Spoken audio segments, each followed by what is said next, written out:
В повестке очередного заседания Кабинета министров более 10 вопросов. Практически все они касаются сферы здравоохранения. Поэтому основной докладчик глава Минздрава Эдуард Будба. Первым вопросом была рассмотрена и утверждена целевая ведомственная программа на 2022 год, направленная на лечение пациентов с почечной недостаточностью.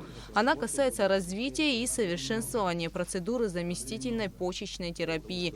Финансирование программы осуществляется за счет средств республиканского бюджета в размере 50 миллионов рублей. В 2020 году по аналогичной программе пролечено 70 пациентов, проведено 8261 процедура. Значит, пролечено 65 пациентов, проведено 8340 процедур. Вот. Прирост 16 человек, умерших 13. Функционирующие АИП на сегодняшний день аппараты искусственной почки 15 штук. Все, что необходимо для этого у нас в республике присутствует, завозятся необходимые расходные материалы, больные поступают на гемодиализ, врачи и средний медицинский персонал укомплектованы. И есть сложности с медперсоналом, учитывая сейчас во всю ситуацию по ковиду. Премьер-министр Александр Анкваб поручил Эдуарду Будба проверить, как функционирует отделение гемодиализа в республиканской больнице, так как иногда от пациентов поступают жалобы. Вторым вопросом члены правительства рассмотрели программу по лечению туберкулезных больных. На финансирование программы заложено 7 миллионов рублей. Распространенность туберкулеза в 2020 году составила 183, а в 2021 году 149. Заболеваемость туберкулезом за 2020 год 95 человек, за 2021 год 85 человек. Ну, там последние цифры за полгода. Прошу поддержать данную программу.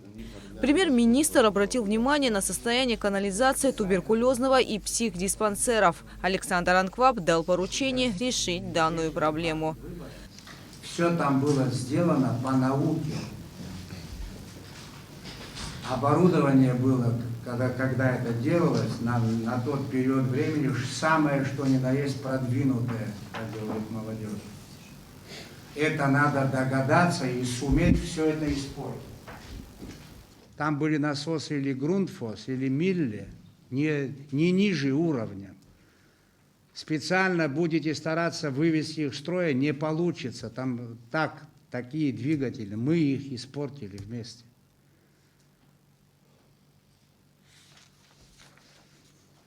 А посмотрите прайс-листы, какие цены сегодня на подобного рода оборудование. Сумасшедшие цены просто. Это еще надо их достать, привезти, они нигде не лежат на лавке, на полке. Ну, канализационные стоки, я лично думал, что там какой-то бетон, если честно, он такой. Да потому что если не чистить, если не ухаживать, все это превращается в бетон.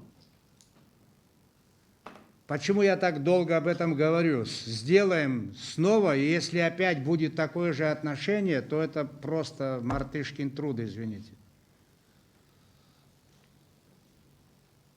И не только на этих объектах. Поэтому придется вам найти время, вашему аппарату, сделать ревизию всех лечебных учреждений, подпадающих под вашу юрисдикцию, посмотреть, какое отношение к технике, какое отношение к транспорту. Вы посмотрите списки, сколько машин скорой помощи загублено за последние 10 лет. Сколько пострадало в автоавариях. Дорогущие машины класса С. Следующим вопросом была утверждена целевая программа, направленная на лечение граждан за пределами Абхазии. В 2021 году по данной программе прошли лечение 350 человек. Из них 120 человек в краевую больницу номер 1 города Краснодар, 17 человек город Москва, научный центр хирургии имени Пирогова, центр Бакулева 11 человек, в МНК Федорова 27 человек, 3 человека в Сочинскую больницу, 33 человека в городскую больницу «Четверку» именно в Сочи, в Бурденко, 12 человек в научный центр имени Блохина онкологический, в центр Алмазова Санкт-Петербург 5 человек, в институт эндокринологии город Москва 15 человек. Фактически затраты составили 73 миллиона 936 тысяч 973 рубля за отчетный период 2021 года. По программе в 50 миллионов, правильно? Да. Будпа добавил, что многие граждане республики предпочитают выезжать на лечение за пределы Абхазии, даже тогда, когда в этом нет необходимости. Я просто хотел бы еще, если вы позволите, сказать, очень много граждан у нас выезжает за пределы Республики Абхазия на лечение. Хотел бы подчеркнуть, что иногда такая тенденция есть, лишь бы поехать и выехать за пределами. Хотя здесь, на территории Республики Абхазия, наши коллеги могут аналогичное оперативное вмешательство проводить не хуже, а иногда и по определенным нозологиям наравне и даже лучше, чем некоторые другие клиники. Да, какие-то моменты, которые требуют выезда за пределы Республики Абхазия, мы как содействовали, так и будем содействовать. Есть сложные случаи, которые реально на территории Республики Абхазия и по оснащению, и по высоким технологиям мы на данный момент не можем производить. Но вот эта тенденция наших граждан поехать, неважно, потому что сказал друг, сосед, и кто-то там где-то оперировался, и исходя из этого, я хочу поехать в то или иное лечебное учреждение. Начинаются звонки, начинаются просьбы, порой неаргументированные. В этом направлении тоже активно работаю. Лично я принимаю пациентов, объясняю этим пациентам, что то или иное вмешательство можно проводить на территории Республики Абхазия. А как больным, которых мы направим лечиться в наши лечебные учреждения, как быть больным, когда им выставляют счета? Что Минздрав будет перечислять в республиканскую больницу плату за операцию? Такие моменты тоже присутствуют, но очень много вещей, которые делаются реально бесплатно. Мне нравится ваш напор, но в реальной жизни это немножко по-другому. Давайте сначала разберемся у себя, что происходит. У нас какая медицина, платная, не платная? За исследования, за анализы. Наверное, у нас денег никто не требует, правда? Ни в одной больнице, нигде этого нет. А как быть? Пришли в больницу, является государственным объектом больницы, правильно?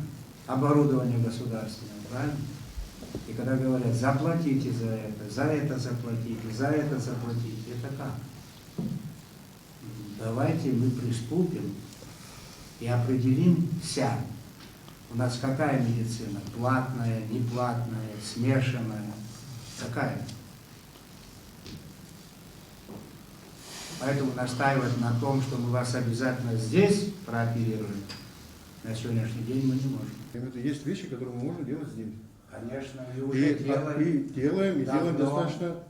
Да, но пациент почему-то требует, чтобы он поехал, допустим, именно в ту клинику, куда он хочет. В данном случае пациент всегда прав. Я не против, я не отказываю. Но есть аргументированные вещи, когда мы можем.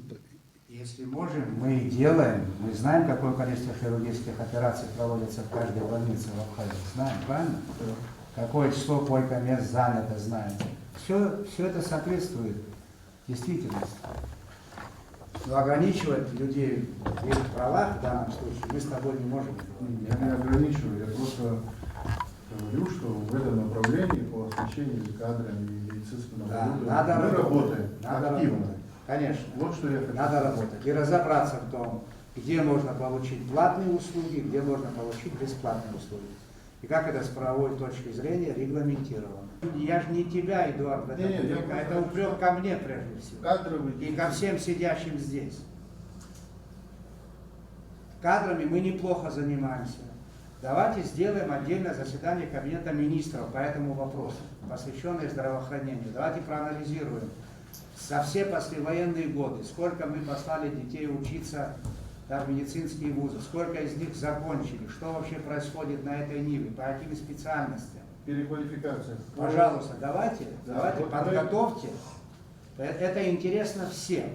Далее члены правительства утвердили ведомственную целевую программу на 2022 год по медицинской реабилитации инвалидов Отечественной войны народа Абхазии. Финансирование программы осуществляется за счет республиканского бюджета в 2022 году в размере 3,5 миллиона рублей. Следует отметить, что за 2020 год количество обслуженных РРЦ пациентов 158, изготовлено протезов бедра и бок 10, изготовлено протезов голени 43, количество ортезов 15, ремонт протезов 63. За 9 месяцев 2021 года количество обслуженных 164 пациента, изготовлено протезов 11, голени 41, количество ортезов 11, ремонт протезов 81.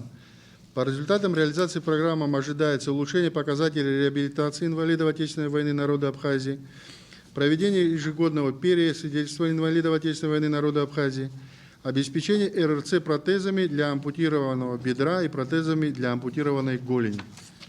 Затем министры обсудили и утвердили целевую программу, касающуюся обеспечения подготовки призывной молодежи к службе в вооруженных силах Абхазии. На эти цели выделяется 450 тысяч рублей. Эта программа очень важна. И, может быть, Минздрав еще раз вместе с Минобороны вернется к этой теме. Сейчас-то мы это примем. Какие меры нам еще предпринять для того, чтобы вот эти показатели выбраковки, грубо говоря, значительно уменьшились. И Минобороны в связи с этим испытывает значительные трудности по комплектованию. Вот медицинская проблема мгновенно перерастает в проблему безопасности, военную проблему. Члены правительства также утвердили ведомственную целевую программу, направленную на приобретение лекарств и медицинских изделий для медучреждений республики. Финансирование программы осуществляется за счет средств республиканского бюджета в размере 70 миллионов рублей. На заседании Кабмина была утверждена и программа кадрового обеспечения системы здравоохранения. На ее финансирование выделяется 10 миллионов рублей. Кабмин утвердил предельную численность работников аппарата МВД и размер ассигнований на его содержание на 2022 год, а также дал согласие на передачу в собственность администрации города Сухум здания Сухумского физико-математического института Академии наук Абхазии и на предоставление организации А-Телеком право пользования участком недр в пойме реки Бзыб Гагарского района. Гугуца Вардания, Тимур Гогухи, Абхазское телевидение.